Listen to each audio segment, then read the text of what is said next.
Most people fail diets because they're way too complicated. But this one? Anyone can do it, and it works in just 7 days. It's called the 3-2-1 Metabolic Reset Diet, and here's your full 7-day menu.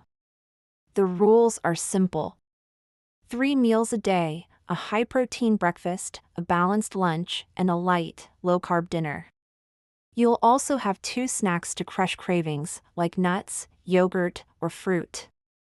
And finally, 1 metabolic boost daily, think a 10-minute walk, green tea, or a simple 12-hour fast. Ready for the menu? Day 1 starts with Greek yogurt and berries. Day 2, a veggie omelet. Day 3 is a protein smoothie.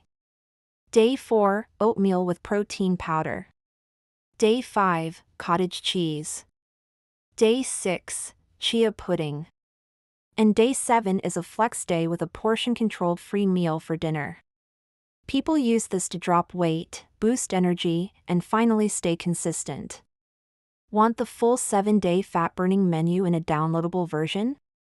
Hit that subscribe button, I'll drop it exclusively for my subscribers.